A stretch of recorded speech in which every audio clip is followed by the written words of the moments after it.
Um, Obviously, I'm delighted to be here and to be back in Washington. It's particularly nice to be back in Washington when you know you're leaving before the sun goes down, and my suitcase is out there. And it's a particular honor to be able to introduce this year's recipient of the Truth Telling Award. But before I do so, I'd like to congratulate all the recipients and tell Jane that I did go ahead and send a copy of your book to the Spanish prosecutor. But in actual fact,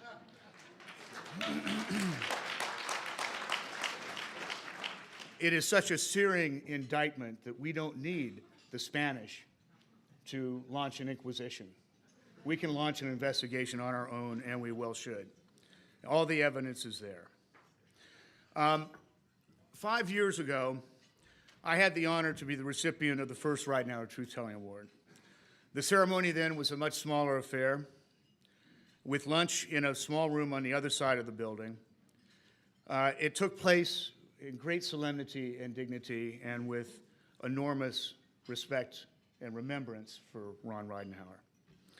And it also occurred with virtually no publicity until about a year later, when, as part of the full-blown and fulsome campaign to utterly destroy my integrity and to kill the investigation into the criminal activities of high government officials, certain disingenuous congressmen, who I like to refer to as scurrilous scalawags, demanded the Ridenour Board and the Nation Institute strip me of the honor.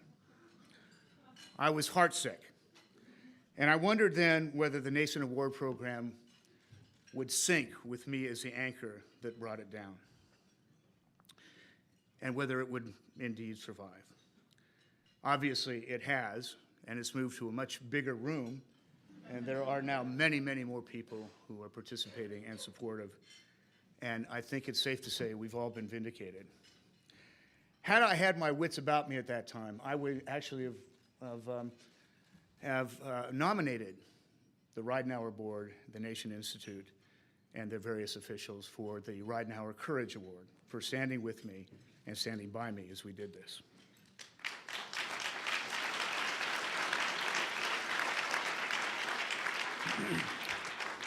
I didn't have my wits about me, but I do now, and I'd just like to publicly thank all of you.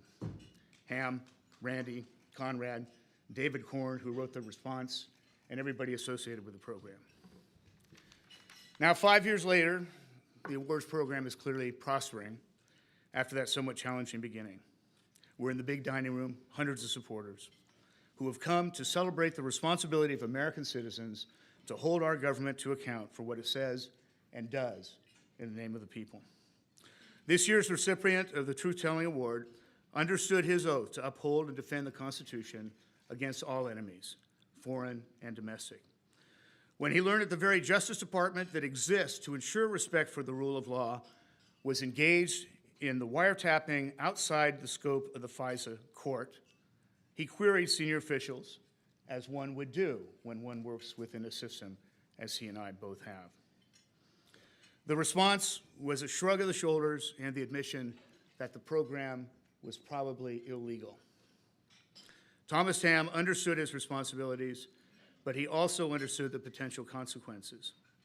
He prepared himself for a fight that could ultimately deprive him of his liberty, and he disclosed the existence of that illegal program that was hidden beneath a national security classification shroud. He called the New York Times. 18 months later, all Americans became aware that the government, our government, had been illegally wiretapping American citizens. Or as the seminal New York Times headline said, Bush lets U.S. spy on callers without courts. There's a New York Times article today which says that there are certain things that may still be going on related to that. It was a gross violation of our rights under our Constitution, or more succinctly, it constituted, in my judgment, high crimes and misdemeanors, and certainly an illegal invasion of our privacy as American citizens, all masked as a national security program.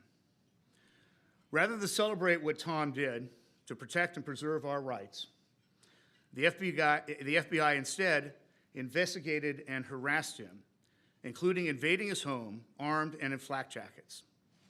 True Gestapo tactics. Talk about having the wrong address. Thomas Tamm had actually done the FBI's work. He had uncovered criminal behavior, and then he gets investigated. To my friends in the FBI, you had the wrong address.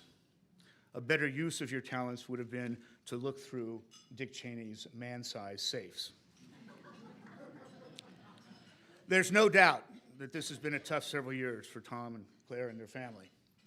And as I told them last night, having come through on the other side of this, with time and patience, the truth will come out. Mark Twain once said, "A lie is halfway around the world before truth has a chance to put on its socks."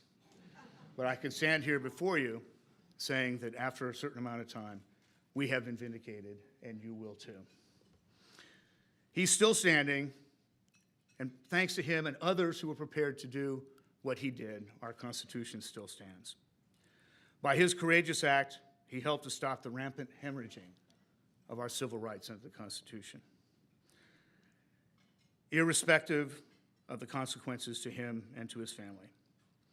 Ladies and gentlemen, I would like to bring up here an American hero, a citizen who told the truth on behalf of all of us, who stood up to a rogue regime, and who acted truly in the spirit of this award programs and the spirit of Ron Ridenour himself, Thomas Tamm.